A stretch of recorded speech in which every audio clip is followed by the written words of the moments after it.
Jadi sini saya bisa menunjukkan atau bisa menceritakan sedikit bahwasanya kenapa sapi tersebut tidak bisa keluar plasentanya.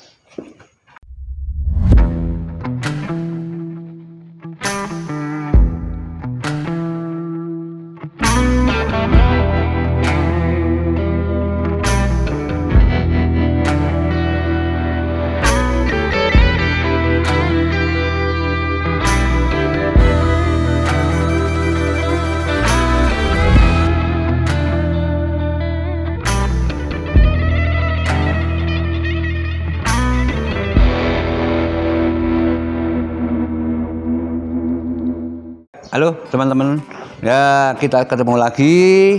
Ya mungkin sebelumnya kami ucapkan Assalamualaikum warahmatullahi wabarakatuh. Kami dari Sapi Berapam. Di sini ada penambahan kasus kembali, terutama di kandang kami yang terjadi kasus sapi-sapi, khususnya di kandang kita. Teman-teman, di sini ada sapi, ya. Secara umum sapi yang sudah melahirkan itu kalau sudah normal, mungkin juga ada yang sapinya itu bisa keluar sendiri di plasentanya, mungkin juga ada yang sapi itu nggak bisa keluar plasenta seperti yang saya perlihatkan ini.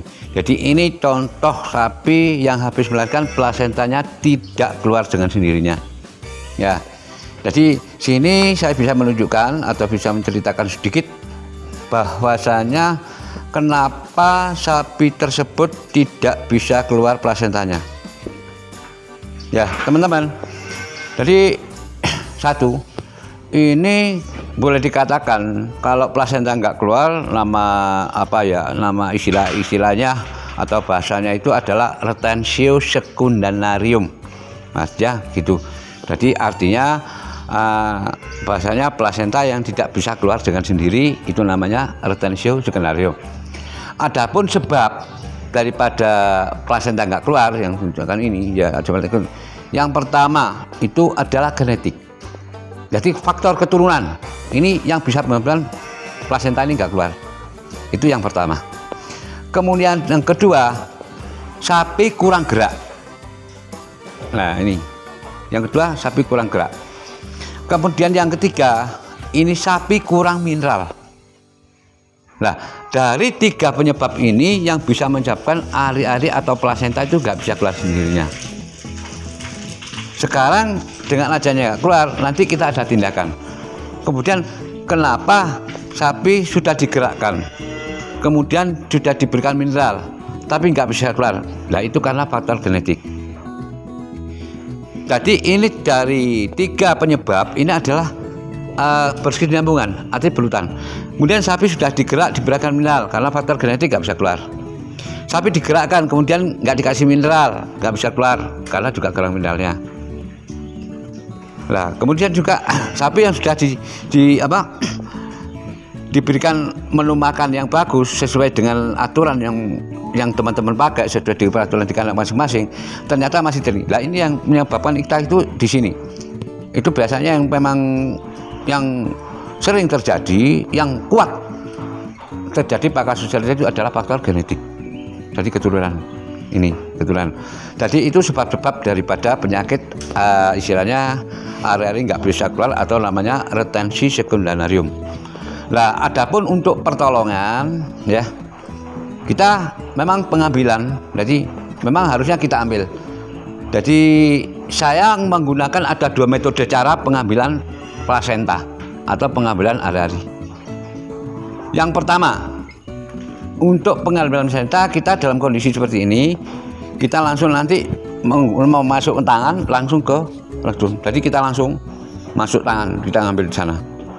Jadi tanpa alas atau tanpa pengaman ya tangan kita memang nggak boleh. Kenapa kita nggak boleh pakai keteman atau pakai plastik gelap ya gitu. Kalau kita pakai gelap itu licin, akhirnya kita nggak bisa kepekaan terhadap pengambilan plasenta, nggak bisa terpeka. Ini malah nanti membedakan di mana plasenta, kemudian mana istilahnya yang di dalam itu benang-benang plasentanya di situ. Ini nggak bisa kepekaan di situ. Jadi kita dengan tangan kosong yang gini ini kita bisa ngambil langsung masuk ke vulva, langsung ke kandungan atau ke kornea atau ke rahim sapi tersebut, pengambilan plasenta. Nah, pengambilan plasenta di sini memang kita gunakan tangan kosong. Karena apa? Karena nanti kepakan tangan kita itu mengambil plasenta itu kita ngelupas di dalam. Jadi bentuknya ya ini mungkin ada contoh ya, ada contoh yang kebetulan ada sapi yang keluar sendirinya. Kita bisa menunjukkan mungkin yang kayak gini. Jadi kita ngelupas di dalam kayak kita satu, akhirnya nanti bisa dengan keluar sendirinya. Kemudian setelah kita keluarkan, kita juga harus ada pengobatan. Jadi pengobatan pertama kita menggunakan antibiotik, mungkin injeksi, mungkin juga ditambah antibiotik intrauteri. Tujuan daripada pemberian antibiotik yang intrauteri adalah untuk pengobatan langsung pada dinding alat reproduksi yang terjamah tangan, kemudian juga karena lahirnya sudah ada juga itu langsung lokal, pengobatannya lokal. Jadi ke lapung sekitar tepat sasaran.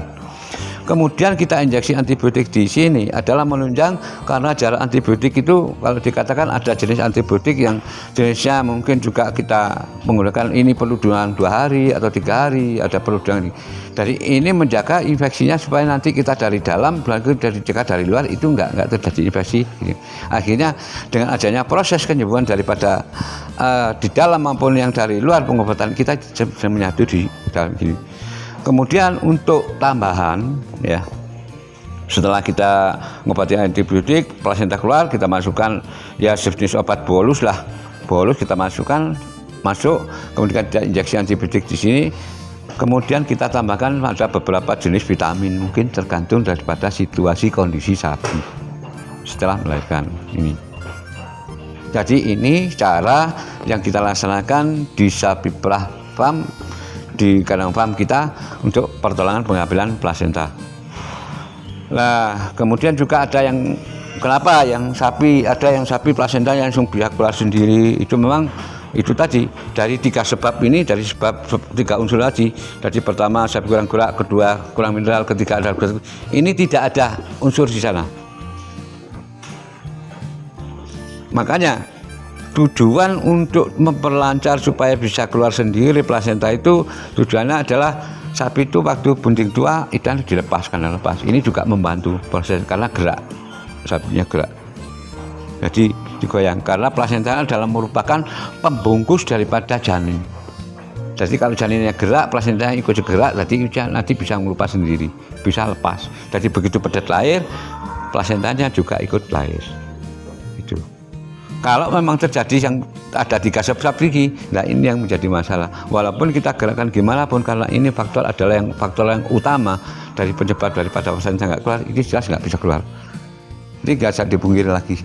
Jadi itu sedikit banyak juga pengalaman dari sapi perah farm di sini.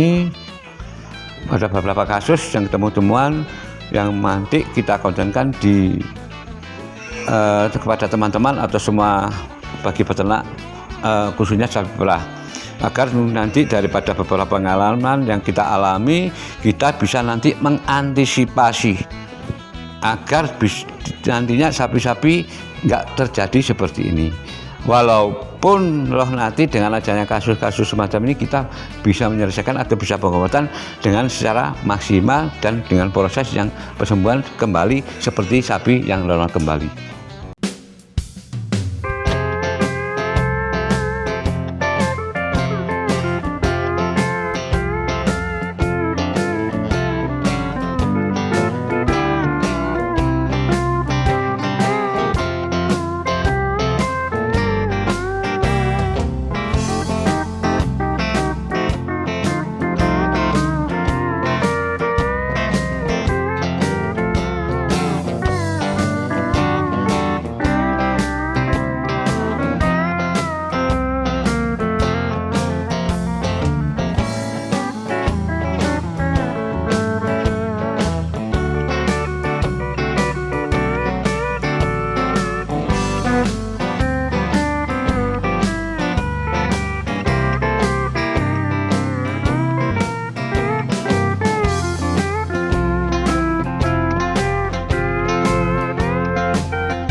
Oke, Pak.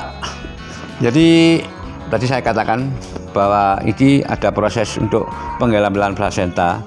Jadi untuk pengambilan plasenta atau ari-ari ini, jadi memang jangan coba-coba, artinya ya, jangan coba-coba. Bahwasanya memang ada petugas tersendiri, ada petugas khusus yang punya bekal pengalaman. Mungkin yang dinyatakan sini ada yang punya hak untuk pengambilan plasenta dan punya pengalaman. Jadi yang pertama mungkin para medis, mungkin dokter hewan. Karena ini sensitif sekali. Kalau kita mencoba ya dengan tidak ada pengalaman, sensitif. Takut nanti dengan kita memasukkan tangan, ngerogoh bahasanya, kita tarik, dan ini bahaya. Kalau kita tanpa pengalaman, tanpa petugas teknis yang mengambil, ini risikonya juga tinggi, fatal akibatnya. Bisa jadi nanti kalau kita langsung ambil, begitu langsung tangan kita masuk, plasenta tarik, takut bisa keluar. Mungkin juga rahimnya ikut keluar, bahaya nih. Jadi ya pemerjan, ini bahaya. Jadi kami juga menghimbau kepada teman-teman atau kepada khalayak peternak sapi perah, khususnya bagi peternak, agar nanti kalau plasenta atau ari-ari nggak keluar, kita manggil petugas paramedis atau dokter hewan setempat. Ini harapan saya. Karena ini juga perlu petugas teknisi yang memang khusus untuk pengambilan plasenta atau ari-ari ini. Jadi saya ulangi, jadi menghimbau kepada semua khalayak untuk peternak sapi perah, jangan sekali-kali mencoba ya, karena ini sensitif sekali kasusnya. Kalau nanti kita mencoba, mungkin terjadi sesuatu pada sapi, katakan di dalam itu ada luka dalam mereka, ini bisa menyebabkan infeksi. Akhirnya terjadi, kalau bahasa orang peternak itu sampai titanus, akhirnya sapi kejang-kejang, bisa fatal akibatnya. Ini harapan saya, tekanan saya, jangan sekali-sekali nyoba dengan atau bermain dengan alat reproduksi sapi ini, karena ini juga sensitif, betul-betul sensitif, dan perlu penanganan petugas khusus untuk menangani hal tersebut.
Oke teman-teman, kita sekarang sudah di hadapan saya.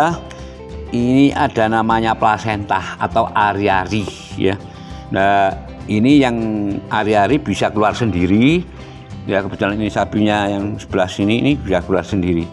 Jadi kalau memang bentuknya keluar itu memang gini besar, ari-ari itu besar banyak. Jadi karena ari-ari adalah merupakan pembungkus daripada janin. Jadi memang bentuknya kalau kita balik, jadi ini kita balik memang janin perda itu di sini, kemudian ini nempel lah, ini yang nempel ke dinding kurnia. Jadi ini yang nempel dinding kurnia atau nempel pada rahim. Nah ini bentuknya adalah namanya karankula atau kotiledon yang nempel di dinding rahim yang bentuknya bulat. Nah kalau kita ngambilnya nanti plasenta yang enggak keluar, ini yang kita ngelupas ini. yang nempel ke dinding rahim. Berarti kita dari luar itu bentuknya bulat gini ya, kita menempelnya gini, saya lepas gini. Nah ini makanya perlu petugas teknis khusus untuk pengambilan plasenta itu kan nggak boleh sembarangan kita. Bukan juga teknis pengambilan daripada plasenta kita lebih hati-hati gitu loh. Karena ini tadi yang bentuknya koronkula ini nempel ke kotilodon, ini nanti nempelnya kayak bulatan gini. Ya bentuk bulat gini. Jadi kita nempel di dinding kornea. Jadi kita ngambilnya itu ini nempel ke dinding kornea atau ke dinding rahim. Baru kita kelupas gini, lepas satu. Terus dan jumlah koronkula atau kotilodon yang ada di dalam plasenta nempel ke dinding kornea atau dinding rahim itu banyak sekali. Jadi ini banyak. Jadi yang bentuknya kayak bulat-bulat ini udah ada lepas. Jadi bentuk bulatan ini bentuknya belum bulat, tapi ini habis bentuk sudah terlepas koronkula yang sudah nempel ke dinding kornea itu sudah lepas, jadi bentuknya seperti ini. Jadi gini. Jadi kalau kita balik kelihatannya bulat. Nah gini. Nah ini ngelupasnya ini. Ini harus terlepas dari dinding rahim, dinding kornea tadi. Jadi kita lepas, jadi lepas plasenta dengan sini bisa keluar. Ya kita memang kalau bentuk plasenta itu memang ada bentuknya itu bercabang. Jadi bercabang, jadi terbagi dua. Jadi terbagi dua sesuai dengan kandungan atau daripada alat reproduksi atau alat kelamin daripada sapi. Karena sapi itu kalau dibentuk di kandungan mulai dari alat reproduksi yang kandungannya itu double 2 gini. Jadi kayak gini. Jadi ini satu, ini kandungan ada 2, bahasanya ada 2. Cuman plasenta nanti yang lebih besar ini yang isi janin. Yang kecil ini enggak isi janin. Jadi plasenta ini merupakan pembungkus daripada bedat yang menempel ke dinding rahim. Dari dinding rahim kanan kiri terisi semuanya. Jadi yang lebih banyak itu di dinding kornea yang istilahnya dari rahim yang sebelah kanan. Kalau gini ini sebelah kanan, mungkin kiri nggak kosong. Ini kecil, jadi ini lebih kecil, ini lebih besar. Jadi bercabang. Jadi ini bentuk percabangan dari sini. Nah, ini namanya plasenta aviari, di bentuknya bercabang. Ya, ini. Makanya nanti proses pengambilan kita itu mungkin ngambilnya dari mana dulu, atau mungkin dari posisi kandungan sebelah kiri atau dari posisi kandungan sebelah kanan. Baru setelah lepas semua, baru nanti kita melarikan ke sebelah kiri. Kalau kita mulai dari kiri semua, baru sudah terlepas, baru nanti kita masuk sebelah kanan. Atau nanti tergantung daripada cara teknis pengambilan, tergantung petugas teknisnya. Jadi petugas teknis mungkin petugas paramedis, mungkin dokter hewan punya teknis sendiri. Oh saya bisa ngambil mungkin kanan kiri, ya kita ambil kanan satu, mungkin kiri satu, terus muter gitu. Itu tergantung dari cara kita untuk pengambilan atau melepas plasenta ini pada dinding kornea. Itu. Jadi itu teman-teman, jadi sedikit penjelasan itu tentang plasenta, mungkin dari pengambilan. Makanya tadi saya ngomong jangan coba-coba kalau kita nggak punya keahlian dalam pengambilan plasenta, kita coba ngambil. Ini fatal akibatnya, juga risikonya tinggi. Jadi kita lebih amannya, kita kalau sudah nggak punya bekal pengalaman, atau kita bukan teknisi untuk sebagai petugas katakan paramedis atau dokter, mendingan kita panggil petugas. Kita jangan coba-coba, karena nanti kalau fatal kerugian kita cukup besar pada sapi. Oke teman-teman, ini tadi sedikit kita pembahasan atau pembedahan daripada plasenta, mulai dari plasenta yang nggak keluar, kemudian pengambilan, kemudian yang dengan plasenta yang dengan keluar sendirinya. Itu. Jadi demikian teman-teman, sedikit tambahan pengalaman. Jadi mungkin juga menerima saran pendapat daripada halayak semua yang mau datang ke sini, mau sharing, mau belajar, memberikan ilmu, masukan dan sebagainya, kita secara terbuka, tidak ada kaitan dengan silanya biaya dan sebagainya, dipersilakan, tinggal nanti menghubungi di konten ini. Jadi gitu teman-teman, mungkin suatu saat kita juga memberikan konten-konten yang lain, penelpon-penelpon baru, jadi mungkin di kandang kita, mungkin di kandang para peternak yang lain. Demikian teman, dari sedikit tambahan, mungkin juga tambahan bagi perkembangan untuk sapi perah, terutama di kandang sapi perah farm kita. Demikian, terima kasih. Assalamualaikum warahmatullahi wabarakatuh.